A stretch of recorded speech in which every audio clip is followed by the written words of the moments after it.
जय हिंद, welcome to selection IAS. Working professional के लिए यूपीएससी की जर्नी थोड़ी सी मुश्किल जरूर होती है, लेकिन असंभव नहीं, इम्पॉसिबल भी नहीं। ओके, आप जैसे बहुत सारे कैंडिडेट्स ने ऑलरेडी जॉब में रहते हुए, एक ऑलरेडी किसी सर्विस में रहते हुए या ट्रेनिंग में रहते हुए इस एग्ज़ाम को निकाला है, और लगभग 50% अगर आप यूपीएससी की हर साल की अगर रिजल्ट देखो तो 50% से ज़्यादा के कैंडिडेट्स ऐसे होते हैं जो ऑलरेडी जॉब के साथ तैयारी कर रहे थे और अभी उन्होंने सिलेक्शन लिया है। तो डेफिनेटली अगर वो कर सकते हैं तो आप भी कर सकते हो।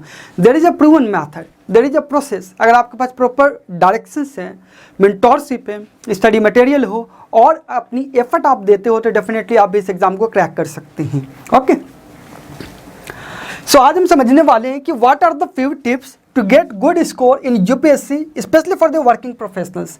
आप जैसे लोग जो कि वर्किंग प्रोफेशनल से जॉब में रहते हुए तैयारी करना चाहते हैं तो यूपीएससी में अच्छा स्कोर करने के लिए, चाहे वो प्रीलिम्स का एग्जाम हो, मेंस का एग्जाम हो या इंटरव्यू हो, ऐसा कौन से टिप्स हो सकते हैं, आज हम उसकी बात करते हैं। So let's understand. See, number 1, begin your study with your favourite subject to boost your mood. Okay, आप जब तैयारी अपनी शुरू करो या अपने दिन में भी अगर आप अपनी स्टडी शुरू कर रहे हो, अर्ली मॉर्निंग हो सकता है, इवनिंग हो सकती है, नाइट हो सकती है, depending upon your schedule, right.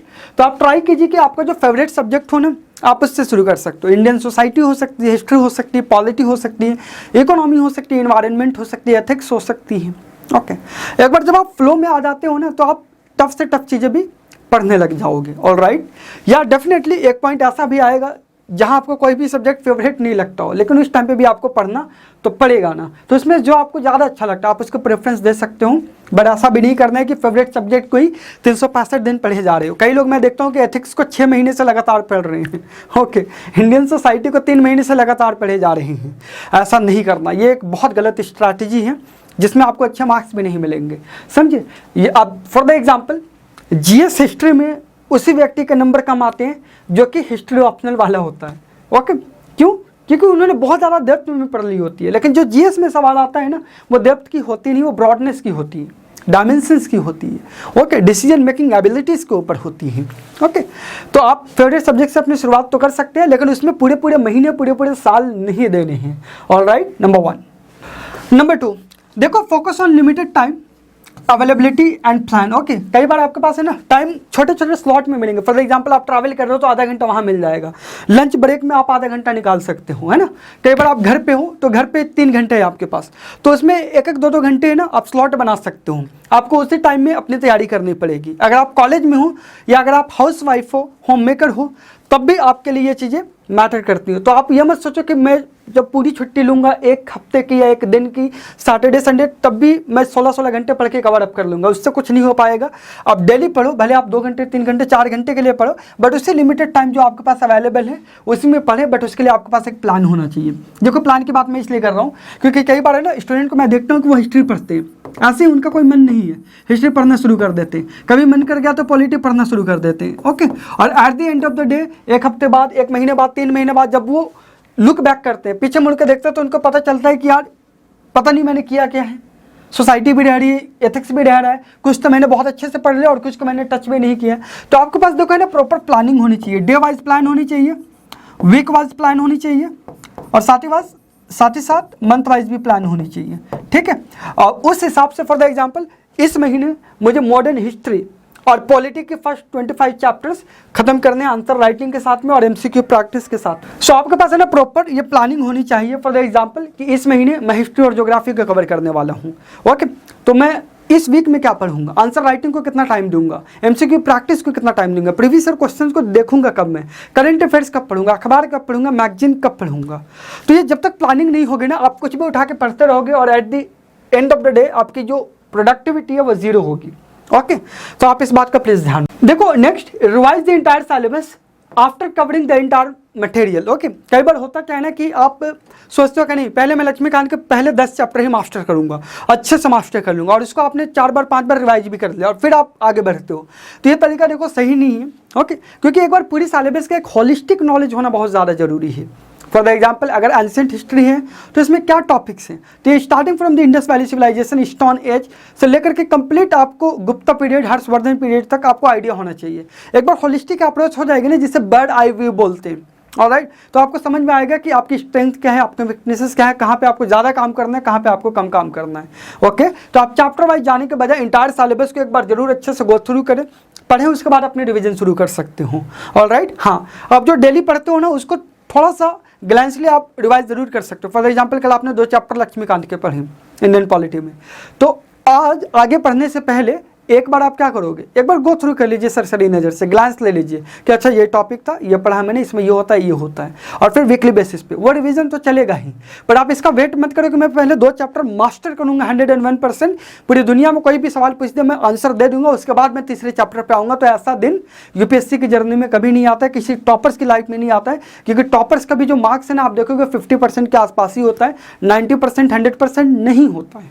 Okay, तो इस भ्रम से आप बाहर निकले, इस इल्यूजन से आप बाहर। देखो आपने सारी मेहनत करी, लेकिन एट दी एंड अगर आपने मॉक टेस्ट नहीं लगाए तो अपना मूल्यांकन कैसे करोगे, अपनी एनालिसिस कैसे करोगे।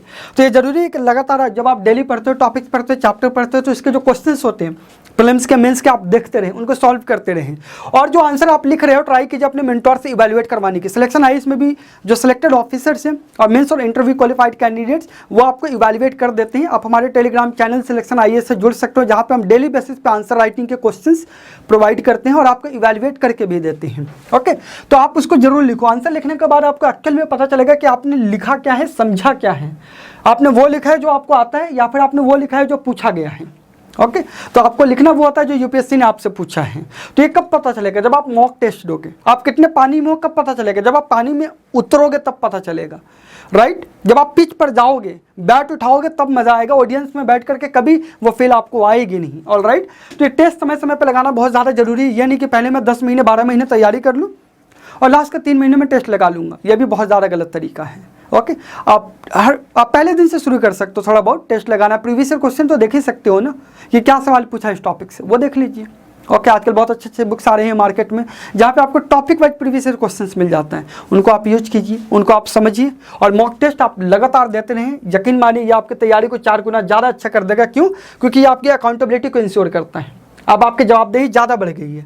ओके, और साथ ही साथ आप अपने मेंटोर से फीडबैक भी लेते हो, वो आपको सॉल्यूशन भी देंगे, सजेशंस भी देंगे, तो आप उनके ऊपर अगले टेस्ट में काम करते हो ताकि वो गलतियाँ रिपीट ना हो।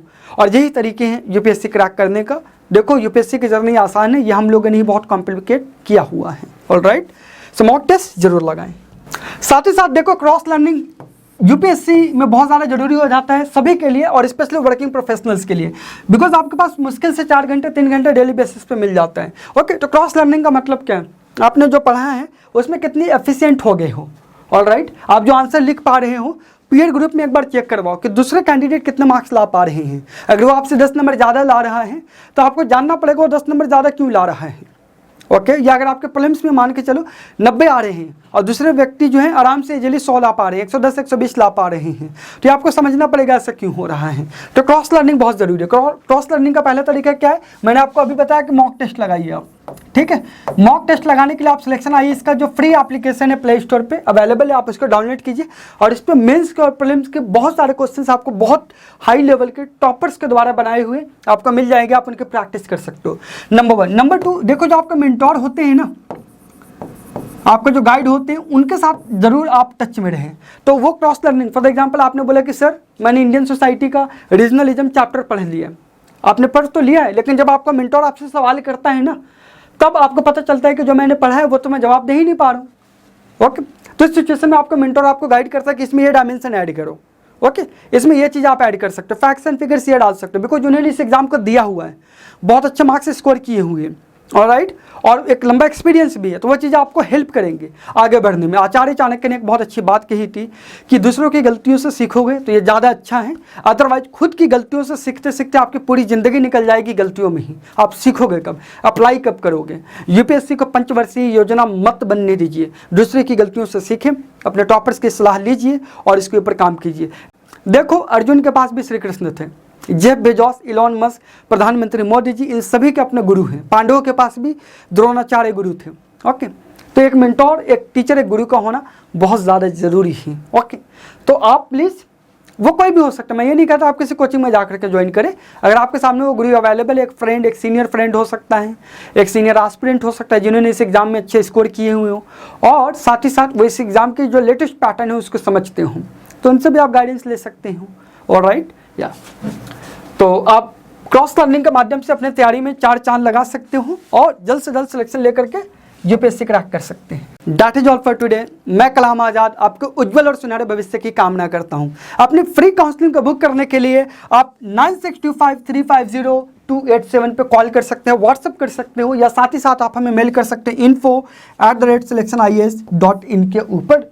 और हमारी फ्री काउंसलिंग ले करके आपकी जो भी बाधाएं आ रही है, जो भी चैलेंजेस यूपीएससी की तैयारी में आ रही हैं, उनको दूर कर सकते हो और जल्द से जल्द आईएएस ऑफिसर, आईपीएस ऑफिसर बन सकते हो, जो भी आपकी ड्रीम है, जो भी आपकी गोल है। और सिलेक्शन आईएएस से जुड़ने के लिए, इनकी गाइडेंस प्राप्त करने के लिए आप selectionias.in पे विजिट कर सकते हैं। सिलेक्शन आईएएस टॉपर्स के द्वारा, मेंस और इंटरव्यू क्वालिफाइड कैंडिडेट्स के द्वारा और एनजीओ, हम होंगे कामयाब एनजीओ और सिलेक्शन भारत फाउंडेशन के द्वारा मिल करके शुरू की गई एक ऑर्गेनाइजेशन है, एक इनिशिएटिव है। ओके, तो आप डेफिनेटली आप सिलेक्शन आईएएस से जुड़ करके अपनी तैयारी को बेहतर से बेहतरीन कर सकते हो और जल्द से जल्द सिलेक्शन लेकर के आप यूपीएससी क्रैक कर सकते हो। बहुत सारी शुभकामनाओं के साथ, गुड लक।